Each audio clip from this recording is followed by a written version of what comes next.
Et on parle bien sûr de Jacques Delors, qui est mort fin décembre, et à qui le président Macron rendait hommage ce matin. Le fils d'un poilu corrézien va tenir entre ses mains le projet d'un continent. Réconcilier les peuples désormais. Et réconcilier l'Europe avec son avenir.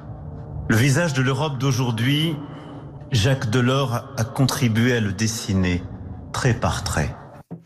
Alors c'était un des acteurs majeurs de la vie politique française.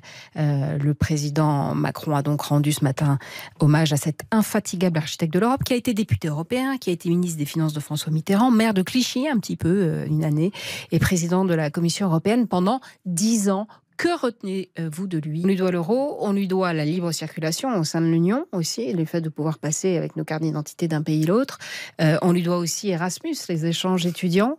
Juan Rosé, quel souvenir, quel homme politique pour vous était-il ? Alors pour les Espagnols, c'est un tout petit peu particulier. D'un côté parce que l'Espagne a signé son adhésion à l'Union européenne en 85, l'année où il est arrivé à la tête de l'Union européenne. Et donc, les 10 premières années de l'Espagne l'ont été avec Jacques Delors. Alors, Jacques Delors, c'est l'homme qui ne voulait pas être roi. Il a été poussé à être redéputé, vous l'avez dit, il n'a même pas terminé son mandat parce qu'il a été nommé ministre de l'économie. Il s'est très rarement frotté au suffrage universel, juste 2 fois. Voilà, et il n'a pas fini d'ailleurs ses mandats. Et surtout, c'est l'homme, je me rappelle être devant la télé, en regardant 7 sur 7, la France qui était en train d'attendre. On l'a, si Damien veut bien le mettre. C'était fin 94. Jacques Delors faisait cette annonce spectaculaire. J'ai décidé de ne pas être candidat à la présidence de la République. Autant le dire d'emblée et de la manière la plus claire, beaucoup de raisons personnelles me poussaient à dire non. Je vais atteindre 70 ans, je travaille sans relâche depuis 50 ans, il n'est plus raisonnable dans ces conditions d'envisager un mode de vie plus équilibré entre la réflexion et l'action. Alors, c'était une vraie surprise pour les 13 millions de Français qui le regardent, après 6 mois de suspense quand même. Hein. Tout à fait, et là on était tous devant la télé, et il a dit non.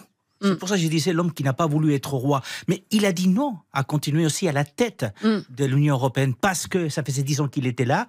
Il a décidé de partir. Donc, c'est en fait l'homme politique modèle pour tout le monde. C'est lui qui est capable de dire non, de laisser sa place et que ça soit quelqu'un d'autre. Ça aurait peut-être été bien qu'ils disent oui.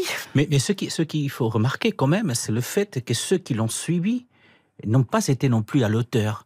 Parce qu'il y a eu Barroso à un moment donné.